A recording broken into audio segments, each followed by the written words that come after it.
C'est un grand privilège de se retrouver encore dans sa présence. Qu'il soit élevé ce matin. Et que sa gloire subsiste à jamais, que sa gloire se manifeste ce matin. Nous sommes ici dans le cadre du 7e culte de guérison. Et ce culte est intitulé « Comment recevoir la guérison divine ».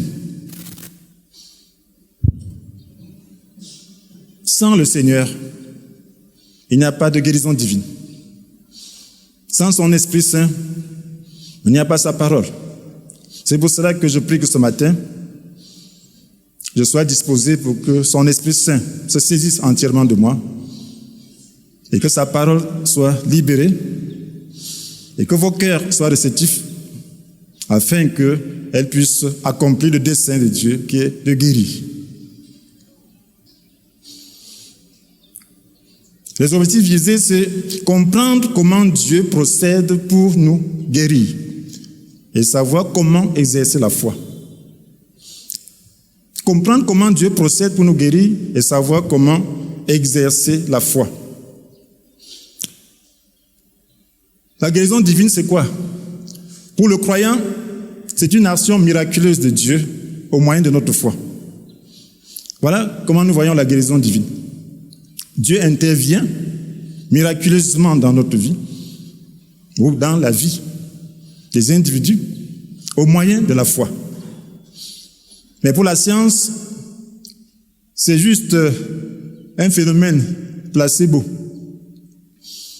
Placebo, c'est quoi? Ça veut dire que quand il n'y a pas de solution médicale à ta maladie, on te prescrit quelque chose, un produit qui n'a pas de principe actif, donc qui ne peut pas guérir. C'est juste de la nourriture. Alors, comment tu te dis que je suis en train de prendre le remède qui va guérir mon mal? Dans ta conscience, tu crois ça. Et ça guérit beaucoup de personnes de cette manière. Donc pour eux, ils ne connaissent pas ce qu'on appelle Dieu, la science. Donc ils pensent que la guérison divine, lorsqu'il y a vraiment une guérison qu'ils ne comprennent pas, ils vont juste dire que c'est un effet placebo. Ce qui résulte de la prière, de la foi, ils vont dire ça, c'est l'effet placebo. Nous avons besoin de savoir que Dieu a voulu que l'homme soit en bonne santé. Lorsqu'il créa l'homme, il voulait qu'il vive en pleine santé dans ce corps et sur cette terre. Voilà pourquoi il avait créé l'arbre de la vie. Et il voulait que l'homme consomme du fruit de cet arbre pour vivre éternellement dans ce corps. Si l'homme parvenait à consommer le fruit de cet arbre, il serait éternel. Dieu n'aurait pas possibilité de le tuer. Il allait vivre sur la terre, faire ce qu'il veut. Mais, heureusement qu'il a péché avant d'avoir la possibilité de prendre. Lorsqu'il a péché, alors Dieu a vu que, en vivant éternellement dans un corps de péché, Dieu allait souffrir. Parce que Dieu ne supporte pas que l'homme puisse pécher. Le péché, c'est quoi? C'est lorsqu'on fait le mal à son prochain. Le péché, c'est quoi? C'est lorsqu'on fait le mal à Dieu. Au lieu de l'adorer, on ne l'adore pas. Alors, qui peut vouloir que ses enfants se détruisent? Est-ce que vous pouvez être heureux de voir que vos enfants ne font que se détruire, s'entre-détruire? Non, vous ne pouvez pas être heureux. Voilà pourquoi Dieu a refusé l'accès au fruit de l'arbre de la vie à l'homme après avoir désobéi. Il a fermé l'accès. Parce que s'il mangeait ce fruit dans ces conditions, Dieu serait tourmenté. Et c'est pour cela qu'en ne mangeant pas, ses jours sont limités sur la terre. Et tant mieux pour Dieu. Il a même quelquefois besoin d'écouter la vie des gens. Au temps de Noé, il a dû raser la terre entière par les eaux. Parce que le mal avait atteint un degré qu'il ne pouvait pas supporter. Voilà pourquoi Dieu n'a pas voulu que l'homme puisse manger de ce fruit. Mais néanmoins, Dieu aime l'homme. Il faudrait que son court séjour sur la terre soit plein de santé, plein de vie et de bonheur. Voilà pourquoi il a créé les plantes avec des principes actifs, des capacités de pouvoir guérir différents maux. Il a donné des facultés à certains individus de pouvoir les utiliser pour aider les autres. Voilà, c'est de là que naît la science médicale. Alors, la pharmacie, ainsi de suite, on utilise la chimie pour faire pour pouvoir agir sur le corps et produire la guérison.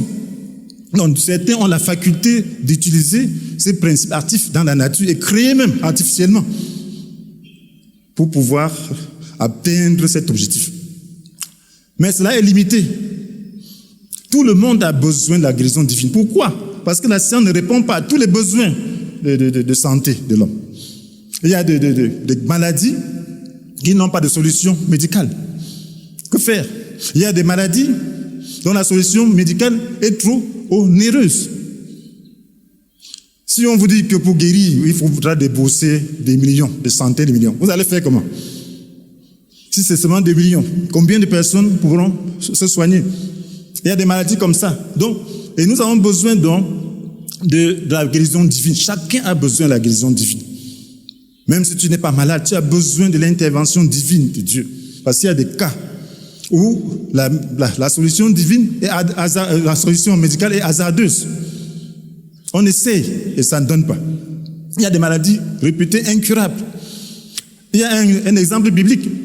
Il y a une femme qui avait pendant 12 ans, c'est Luc chapitre 8, verset 43 à 48, elle avait dépensé tout son bien à chercher à guérir de l'hémorragie dont elle souffrait tous les jours. Auprès de nombreux médecins, elle n'avait pas trouvé de solution médicale. Que fallait-il faire? Elle n'avait plus d'argent, il n'y avait plus de possibilité. Mais elle a eu l'occasion de vivre au temps de Jésus. Pendant que Jésus parcourait les rues d'Israël, alors elle savait que Jésus guérissait. Elle s'est dit en elle-même que si je pouvais seulement toucher son vêtement, je serais guérie. Elle a pu toucher le vêtement de Jésus et à l'instant, elle a guéri. Voilà l'intervention divine. Depuis 12 ans, elle n'a pas pu se soigner. Mais en un instant, Jésus l'a guéri. Dieu l'a guéri. Donc c'est pour dire que nous avons tous besoin de la guérison divine. Et pour comprendre bien ce message, nous allons le structurer autour de 3 points, à savoir, il faut désirer guérir, il faut croire, il faut tenir ferme dans la foi, il faut désirer guérir. Dans notre texte de base ce matin, c'est Jean chapitre 5, versets 1 à 11, que nous allons lire rapidement pour comprendre de quoi il est question. On dit au verset 2, « Or, dans cette ville près de la porte de Brebis, se trouvait une piscine entourée de 5 galeries couvertes, appelées en hébreu Bethesda. Ces galeries étaient remplies de malades qui y restaient couchés, des aveugles, des paralysés, des impotents.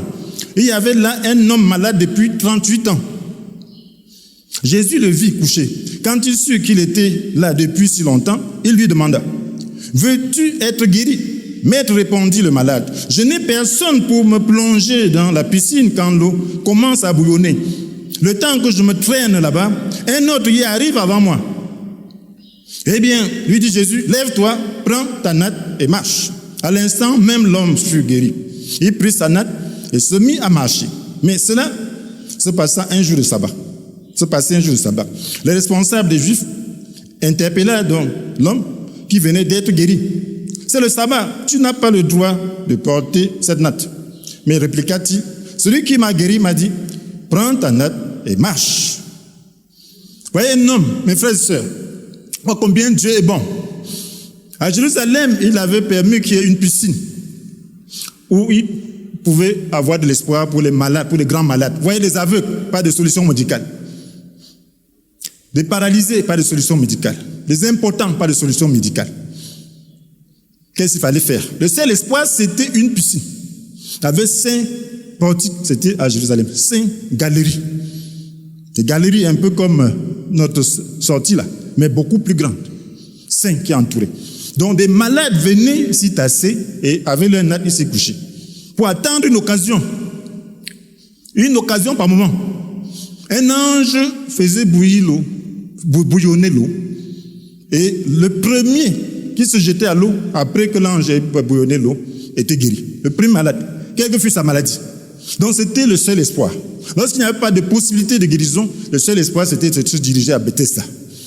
Mais c'était difficile, il fallait être vraiment décidé. Vous voyez, après attendre une occasion, qu'on ne sait pas. On ne dit pas qu'à 9h, l'occasion va se présenter, à 10h, ça va te présenter. Non. Ça vient comme elle veut. Et il faut donc être vigilant, il faut être là. Cet homme a fait 38 ans sans avoir l'occasion de se jeter le premier. 38 ans. Ça, c'est être décidé. C'était déjà là sa vie. C'était là sa maison, sur une natte. Imaginez-vous, s'il n'était pas décidé, il ne pouvait pas attendre 38 ans. Et les gens qui venaient là étaient décidés parce qu'ils étaient désespérés, ils n'avaient plus rien d'autre à faire que d'aller là-bas chercher le dernier recours que Dieu pouvait leur donner. Donc, voyez, frères et sœurs, il est important d'être décidé. Jésus le voit là-bas, il lui demande, est-ce que tu veux être guéri? Il se pose la question, est-ce que cet homme voudrait m'aider? Il lui explique que je n'ai personne pour m'aider. Je n'arrive pas, je suis paralysé, je ne peux pas me traîner. Il se dit, peut-être il veut chercher quelqu'un qui va rester à côté de lui. Mais Jésus était la solution. Il était là. En étant décidé d'être guéri, il a trouvé la guérison. Si nous voulons être guéris, nous devons être décidés. Nous devons être dans une situation où le seul recours, c'est Jésus. Le seul recours, c'est Dieu, l'intervention divine. Nous devons croire. Parce que le Seigneur veut qu'on le cherche de tout son cœur. La Bible dit dans Jérémie chapitre 29, verset 13, que vous vous tournerez vers moi et vous me trouverez lorsque vous tournerez vers moi de tout votre cœur. Jérémie 29, verset 13. Lorsque vous tournerez vers moi de tout votre cœur. Se tourner vers Dieu de tout son cœur est important parce que si cet homme n'avait pas décidé de rester là, il n'aurait pas eu la solution. Son problème était même ailleurs. Il y avait un blocage. Parce que si tu ne cherches pas Dieu de tout ton cœur, tu ne seras pas prêt à ôter le blocage. Quand on te dira que voilà le blocage. Mais quand tu es prêt à payer tous les prix, alors Dieu peut s'occuper de toi. Il peut te dire que mon fils, il y a un problème ici dans ta vie. Et mon fils, voilà le problème qu'il faut que tu résolves avant que cette guérison arrive. Le problème de cet homme, c'était le péché. Parce que Jésus l'a vu au verset 14. Il dit que voilà guéri. Mais veille à ne plus pécher pour qu'il ne t'arrive rien de pire. Donc il péchait. Donc Dieu le laissait. Dieu ne lui permettait pas d'entrer le premier. Parce que Dieu devait travailler quelque chose en lui. Il devait le mettre dans un état où il est prêt à accepter les conditions divines. Quelquefois, Dieu laisse la maladie traîner dans ta vie parce que tu n'es pas prêt à abandonner ce trait de caractère dans ta vie. Tu n'es pas prêt à abandonner ce péché que tu chéris. Et pendant que tu souffres, à un moment donné, tu dis la vie, c'est même quoi? Et là, le Saint-Esprit te montre ton problème. Lorsque tu cherches de tout ton cœur la solution divine, ton cœur étant ouvert à Dieu, le Saint-Esprit te dit, voilà ton problème. Et lorsqu'il te pointe ton problème, il te donne aussi la solution. Tu t'ouvres à lui. Alors, il te guérit. Voilà pourquoi, lorsqu'on souffre, on doit se tourner vers Dieu. Ça ne sert à rien de souhaiter mourir. L'euthanasie aujourd'hui, les gens pensent que lorsqu'on souffre trop, on peut se donner la mort. Ce n'est pas ça. Si tu te donnes la mort, tu iras directement en enfer. Parce que le dernier péché que tu auras commis dans ton corps serait le maître. Parce que tu ne t'appartiens pas. Ce n'est pas toi ton créateur. Tu n'es pas ton maître. Tu as commis un dernier maître. Et aucun meurtrier n'ira au ciel. Aucun meurtrier. La place de meurtrier, c'est l'enfer. Voilà pourquoi, quel que soit ce dont tu souffres, demande la grâce à Dieu. Tourne-toi résolument vers le Seigneur et il pourra t'accorder la grâce. Tu peux atténuer ta souffrance, si c'est possible, mais tu dois regarder au Seigneur. Il faut croire. Dans un deuxième temps, il faut croire. Croire est un mystère. J'ai déjà fait longtemps dans la foi, mais ça reste un mystère. Croire, c'est un mystère. On peut souvent comprendre comment développer sa foi, mais c'est un mystère. C'est quelque chose qui se fait intuitivement. La foi vient de quoi? Il faut déjà savoir d'où vient la foi. La foi vient de qui? La foi vient de Dieu. La foi n'est pas quelque chose que tu fabriques. La foi, c'est Dieu qui la donne. Et il la donne d'une manière bien précise. Il la donne à travers sa parole. La Bible nous dit dans Romains chapitre 10, verset 17, que la foi naît du message que l'on entend. Et ce message, c'est celui qui s'appuie sur la parole du Christ. Donc le message qu'on entend, qui s'appuie sur la parole de Christ, qui s'appuie sur l'œuvre de Christ, qui s'appuie sur ce que Christ a fait, qui s'appuie plus sur la vie de Christ. À Jérusalem, les gens venaient avec foi. Pourquoi? Parce qu'ils entendaient la renommée de Jésus. Et puis, cette parole, cette renommée-là, créait la foi en eux. La foi est importante. La Bible nous dit que la foi, c'est une façon de posséder ce qu'on espère. C'est une manière d'être sûr de la réalité qu'on ne voit pas. Donc, tu possèdes ce que tu espères. Tu espères quelque chose, tu possèdes une façon Oui, tu possèdes. Lorsque tu possèdes la foi, il n'y a plus de crainte. Un moyen d'être sur les réalités qu'on ne voit pas. Tu ne vois pas, mais il y a cette assurance. Et cela vient de la parole de Dieu. Vous voyez, frères et sœurs, très important, Dieu a guéri son peuple qui était dans le désert en envoyant sa parole. Puisque c'est la parole qui crée la foi, il faut que Dieu donne la parole. Donc ce n'est pas n'importe quelle parole, ce n'est pas la lettre. Donc il faut que Dieu donne la parole. Il faut qu'en écoutant cette parole, que tu trouves révélation. Pendant qu'on adorait là, on a loué le Seigneur, on a parlé de la gloire du Seigneur au début. Le Seigneur m'a donné sa parole. Oui, à travers les chants, Dieu te donne sa parole. Et lorsque tu reçois cette parole, il faut que tu puisses y adhérer. Il faut que tu crois. C'est monsieur à la piscine de Bethesda. Il est resté là. Jésus lui a dit, est-ce que tu veux être guéri? Il avait sa philosophie, il savait qu'il faut être jeté dans l'eau. Mais Jésus était là. Il lui donnait la parole. Oui, il dit, lève-toi. Lève-toi, prends ta natte et marche. C'était la parole de Dieu. C'était la parole de Christ. C'était la parole de la foi. La parole de la foi, il faut se saisir de cela. Cet homme a reçu ça comme un feu dans son cœur. Il s'est exécuté. C'est ça la foi. Il avait déjà la foi pour être guéri. Parce qu'il a déjà mis long là-bas. Il dit, ça fait 38 ans. Je peux encore trouver quelle autre solution. Il était prêt à écouter. Pourquoi Jésus n'a-t-il pas guéri tous ceux qui étaient là sous la galerie? Souvent on se pose la question, pourquoi Jésus passe comme ça et guérit quelques personnes, il ne guérit pas tout le monde? Il y avait des malades tassés depuis longtemps, comme cet homme, sous la galerie, avec des maux incurables. Pourquoi Jésus n'est pas parti guérir? Il y a des moments lorsque nous prêchons, les gens nous disent, allez dans les hôpitaux guérir. Et allez dans les hôpitaux guérir les gens. Est-ce que c'est possible? Est-ce que Jésus est allé dans les hôpitaux guérir les gens? Voilà un hôpital, un lieu où il y avait la guérison divine. Mais Jésus n'a pas guéri tout le monde, il a guéri une seule personne. Pourquoi? Parce que tout le monde n'a pas la foi. Parce que ces personnes qui venaient, ils savaient quelle était leur solution. Ils avaient vu à travers des années. 38 ans, ça veut dire que ça hésitait beaucoup depuis longtemps. Donc, lorsque la situation était incurable, ils savaient seulement que je m'en vais à Bethesda. Je me couche là-bas. Lorsque j'entrerai dans l'eau, le tout premier, après le bouillement de l'eau, je serai guéri. Quelle que fût sa maladie. Et là, il était déjà borné. Qu'est-ce que Jésus allait leur enseigner là-bas pour qu'ils puissent enlever ça? Si Jésus leur disait, levez-vous, ils allaient regarder que toi, tu viens d'où? Voilà la solution là-bas. Il ne pouvait pas comprendre. Mais cet homme était déjà découragé, désarçé. Jésus a vu que cet homme-là peut croire. Il peut recevoir la parole. Voilà pourquoi Jésus lui-même ne guérissait pas tout le monde. Dans son pays, dans son village natal, où il a grandi, parce qu'il est né à Bethléem, mais il est allé à Nazareth pour grandir. Où il a grandi. Mais il n'a pas pu faire des miracles importants. Pourquoi? Parce que lorsqu'il arrive, on dit, voilà le fils de charpentier. Oui, ses frères et ses soeurs sont au milieu de nous. Qu'est-ce qu'il peut nous dire? On a vu grandir. Il a pris son pouvoir où? Et là, les gens n'étaient pas prêts à recevoir la parole de Dieu. Ils sont fermés à la parole de Dieu. Parce que Dieu parle. Dieu parle toujours. Et il ne peut pas guérir sans la foi. Voilà pourquoi le Seigneur il disait à plusieurs occasions, qu'il te soit fait selon ce que tu as cru. Dieu parle, mais ce n'est pas comme nous pensons là. Lorsqu'il y a un environnement de grâce, Dieu est en train de parler. Et là, il est en train de te parler, là où tu es là. Dans le psaume 107, verset 20, qu'est-ce que Dieu a fait? Donc, son peuple avait péché. La Bible dit que dans leur détresse, ils ont crié à Dieu. Ils ont dit, on a péché. C'est cette plaie de notre vie. Qu'est-ce que Dieu a fait? La Bible dit, il envoya sa parole, 107, verset 20. Et les guérit. Il a envoyé sa parole, la parole de la foi. Et lorsque nous voyons une séquence de cet épisode dans Nombre 21, verset 9, ce peuple avait péché, parlé contre Moïse, parlé contre Dieu, parlé contre Aaron. Qu'est-ce qui s'est passé? Dieu a envoyé des serpents qui les mordaient. Et lorsqu'ils étaient mordés, ils mouraient.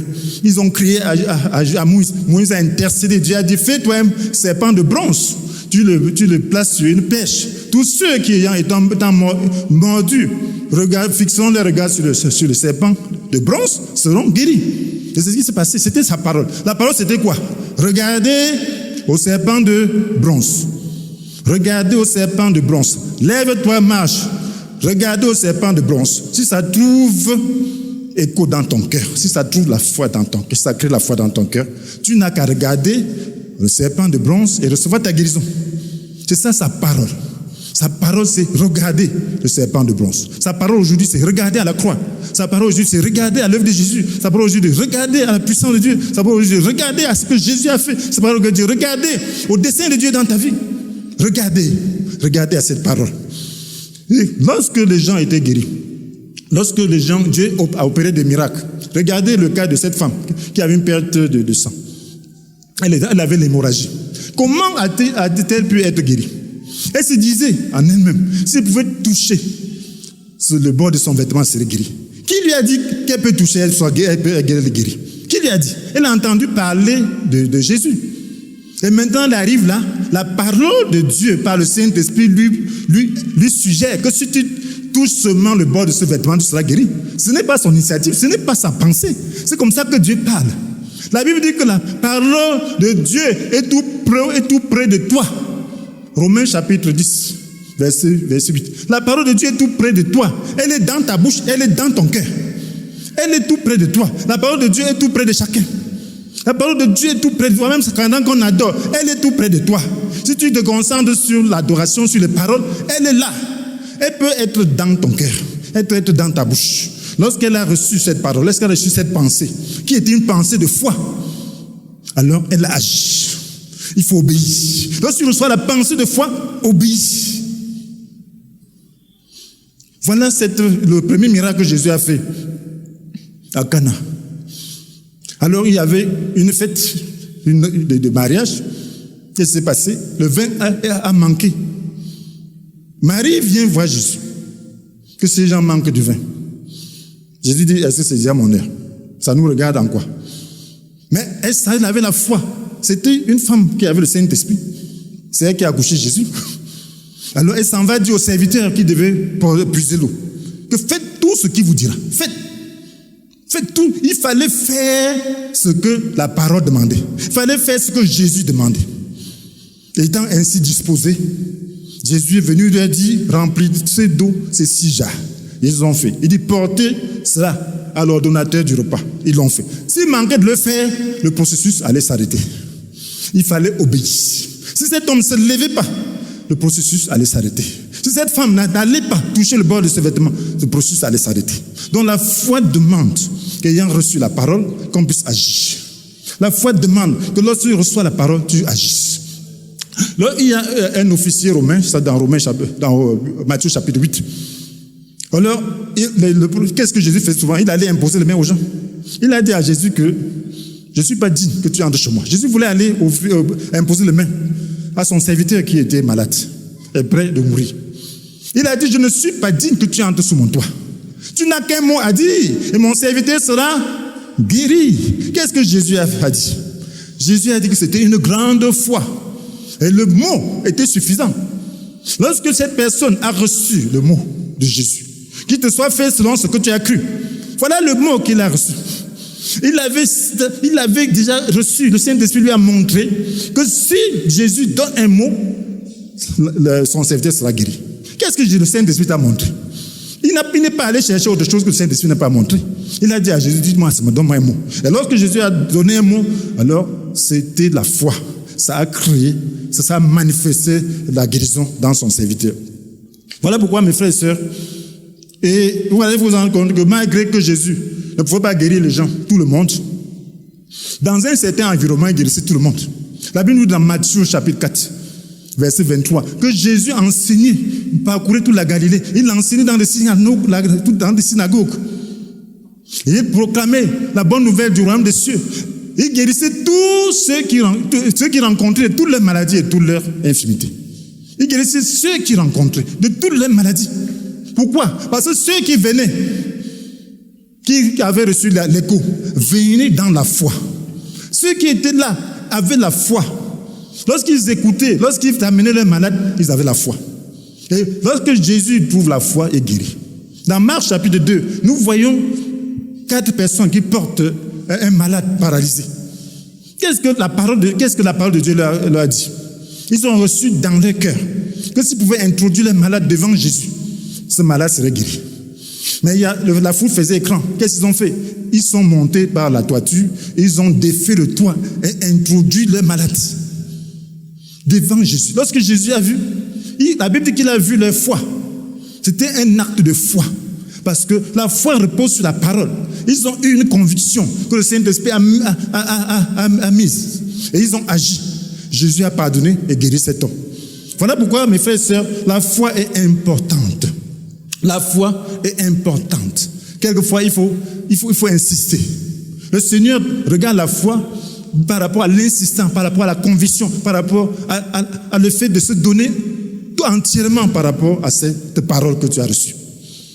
Et je prends le cas de cette veuve de Luc 18, qui allait toujours auprès d'un juge qui ne craignait pas Dieu. Une veuve, à l'époque, on pouvait la mépriser. Alors cet homme ne voulait pas rendre justice. Mais à force de l'importuner, il a dit, il faut qu'il rende justice à cette femme. De peur qu'elle vienne finalement me casser la tête. Et Jésus a dit, écoutez ce que dit ce juge qui ne craint pas Dieu.